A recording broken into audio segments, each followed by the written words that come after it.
Esta región estaba marcada por la amenaza portuguesa, instalada en Colonia del Sacramento, y se puede visualizar en el accionar de las autoridades españolas con el objetivo preciso de formar pueblos a partir de pobladores de la zona que se encontraban, al decir de esa época, dispersos en la campaña. En 1751 se crea el partido de Rosario y posteriormente la futura villa. Las mismas comparten la denominación Rosario, bajo la órbita de las autoridades de Buenos Aires. Respecto al nombre de Rosario, el mismo está estrechamente vinculado al arroyo o río.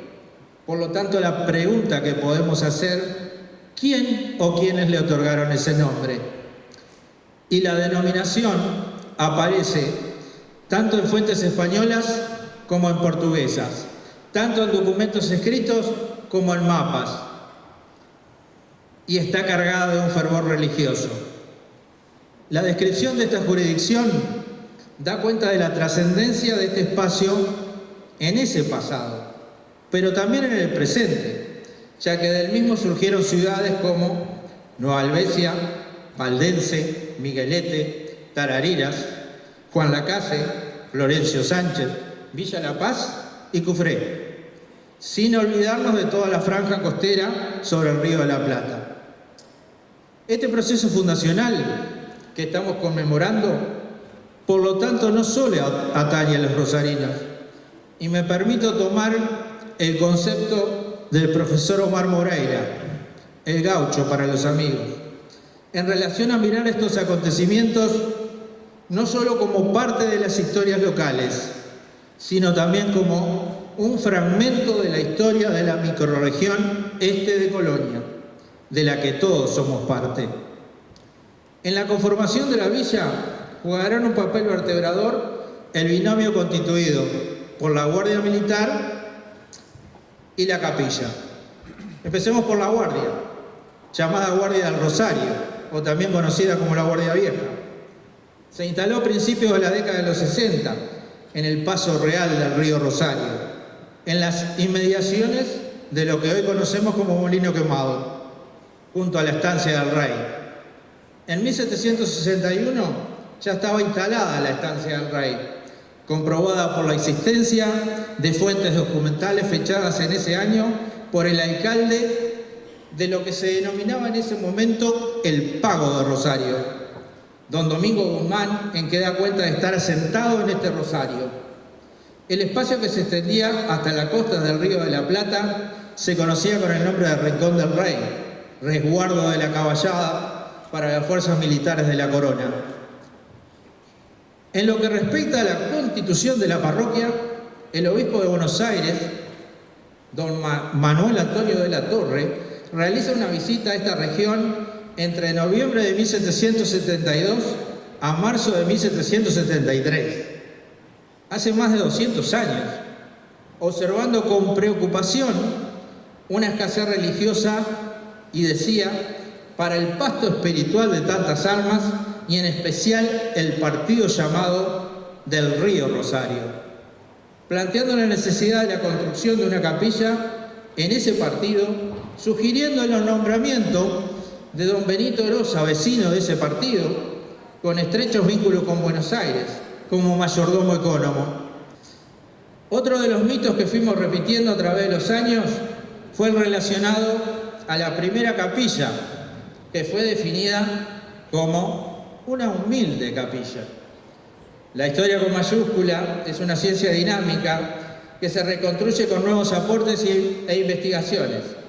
Y en esta línea destaco la conferencia del presbítero Ignacio Muñoz, realizada el pasado 4 de julio, en la que se reveló los resultados de la investigación, mostrándonos las medidas de la parroquia. La humilde parroquia tenía 33 metros de largo, 14 de ancho y 6 de alto. Es una definición bastante alejada a la humilde capilla. Acercarnos a ese pasado tan lejano como era el escenario colonial es comprender que la iglesia desempeñaba un papel significativo. El vecindario necesitaba la protección de la fe y los creyentes debían dar cuenta de su fidelidad. Por ello la villa, desde sus inicios, tiene una relación de patronazgo con la Virgen del Rosario.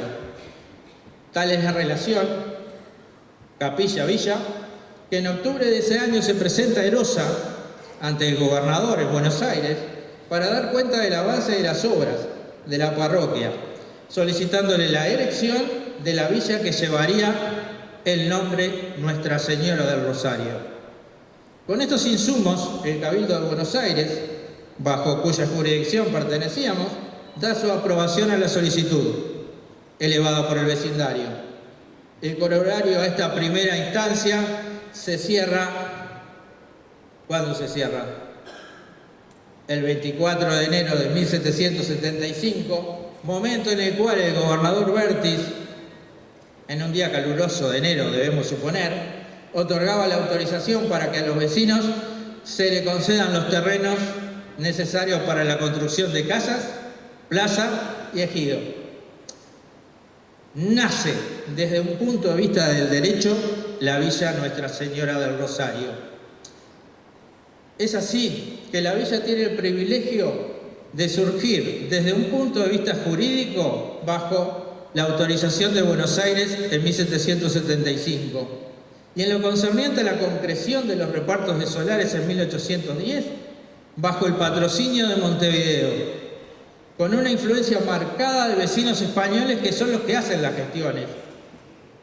Quizás por ello, en el imaginario popular y en la memoria, quedó marcado a fuego la importancia de los españoles en esta fundación. Estos dos momentos fueron las fechas de fundación que se tomaron. Tal es así que los habitantes de las villas festejaron su primer centenario en 1910. Y acá hago una reflexión. Con seguridad ostentamos un récord, muy difícil de igualar, como lo es el festejar en un mismo siglo un centenario en 1910 y un bicentenario en 1975.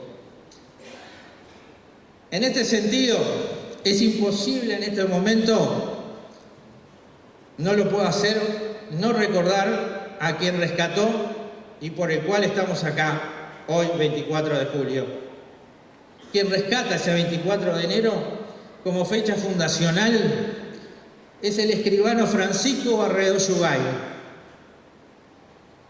Rosarino de ley, dirán ustedes. Sí, pero paradójicamente Francisco Barredo Yugay no nació en Rosario, nació en San José. Por lo tanto, es un rosarino por adopción. A modo de cierre, es bueno preguntar desde este presente al pasado, ¿qué nos enseña? Y podríamos tomar varias, yo tomé 2 o 3. Podemos responder que claramente somos el producto del encuentro de pobladores de diversos orígenes, de españoles y portugueses, que a pesar de un contexto de rivalidades, conformaron un entramado de relaciones familiares que superó las barreras legales y los impedimentos. Posteriormente, en el siglo XIX, fuimos el escenario que recibió a las distintas colonias de inmigrantes que rápidamente se integraron a la comunidad. A su vez, la historia de esos vecinos nos deja otra enseñanza. Muestra cómo el trabajo codo a codo para poder completar el sueño de la Villa del Rosario lo pudieron lograr.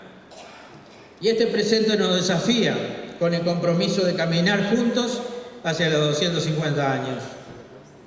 Es momento de ser conscientes de nuestro rico patrimonio, material e inmaterial, porque la historia se construye con documentos escritos, verdaderamente, pero también con paisajes, con edificios, con fotos, con videos, como así también con palabras, que muchas veces se transforman en poemas y en canciones, y vaya si tenemos.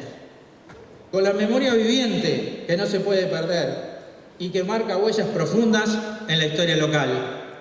Nuestro desafío en este presente es lograr ver toda la riqueza patrimonial que nos rodea para resignificar y apropiarnos de ese pasado. Muchas gracias.